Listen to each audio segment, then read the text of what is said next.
Alright, what's up guys, I'm Ethan, and welcome to the video where I rank every single Deepwoken bell from worst to best. Yeah, I'm doing another one of these, because a lot of people were happy with my takes in the last video, so here I am again.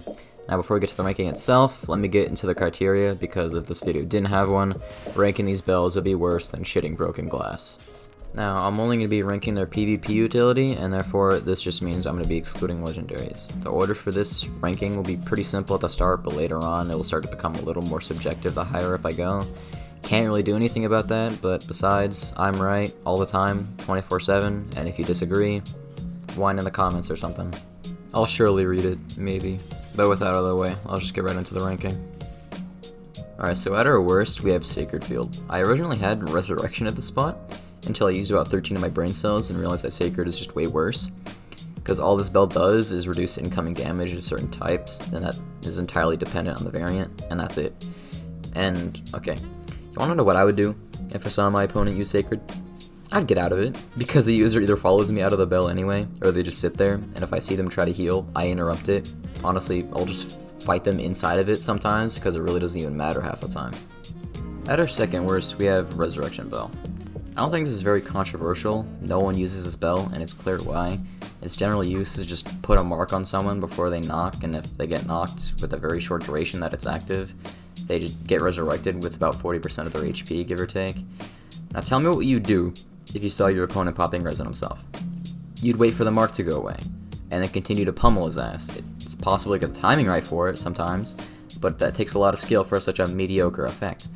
And there's so many more flaws to this thing. While your opponent is knocked, you can just straight up Reaper them, or since the bell is so janky, it'll sometimes only take a few seconds to work, which is just enough time to just grip them normally. I've seen people try to capitalize on this bell with laughable results. Shark Wrath made a video on a tech you can do with this bell, where if you have a friend with res and have Vow Mastery commands, they can return, sleep, then res you, which just restores 40% of your HP for free, no matter how low they are. But, not only is this super limited to just one kind of build, but it's still pretty garbage since the bell has a 1 minute cooldown, because, at that point, why not just return your entire guild with a campfire ready instead during a gank? I won't deny this bell has some okay-ish utility in a handful of situations, but, why pick this when you could use literally any other bell in the game? Now, next up, we got Yoru, aka Portal Bell. Back when Deepwoken released, this was an insane bell. It used to be so fast, you could carry people in it, and now over a year later, it has fallen from grace with no chance of seeing its former glory. You can't hold people in it anymore, and it's slow as fuck to a point where in certain landscapes it would be better to just run normally. It's pretty fucking trash. This bell is okay-ish for running away from people, but if they have a set of ears, they can just hear you in your fucking 300-pound footsteps and track you regardless. It's pretty good for track starring in the water, but all you really need is inhale spam to catch something like that. Rest in peace, old Yoru.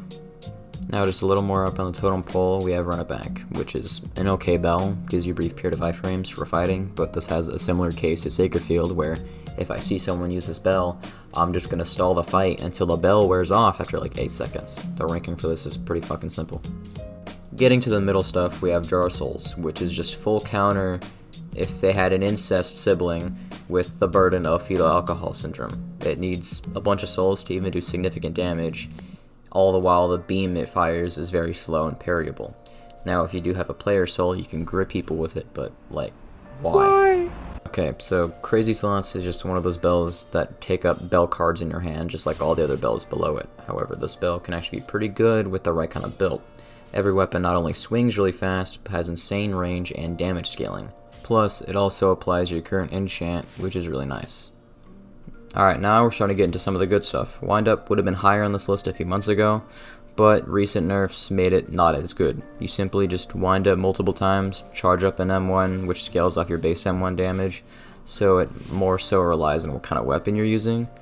But for disregarding that, it's still pretty good as long as you know how to land an M1 on somebody. Counter Bell is just Soul Jar's older brother who regularly wears black skirts and fishnets, but when he gets fucked with, he turns into fucking Requise and proceeds to skullfuck the opposition. This bell gives very brief iframes that turn damage into amplified damage beam that isn't parryable.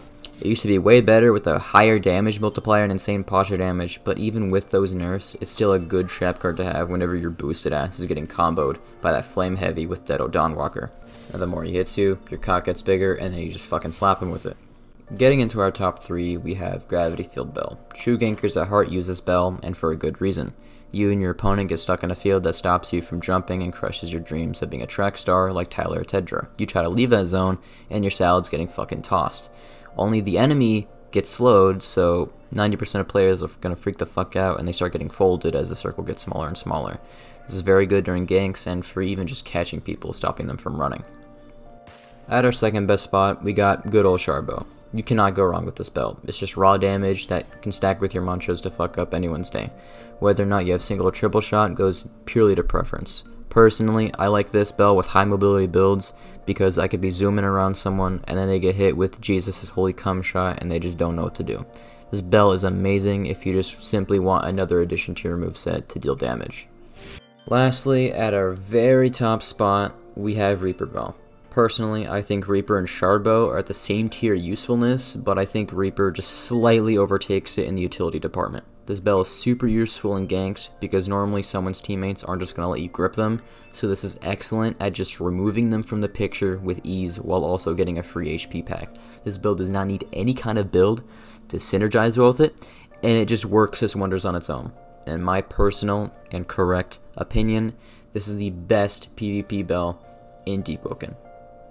And that's the video done. If you made it this far, I'd like to thank you. This video took way longer than my Hero Blade ranking video, so really hope you enjoyed. Also, I would much appreciate it if you stopped calling me Ray Contour in the comments before I make the Holocaust look like a fucking misdemeanor. Anyways, like the video. Fuck Supa. Peace out.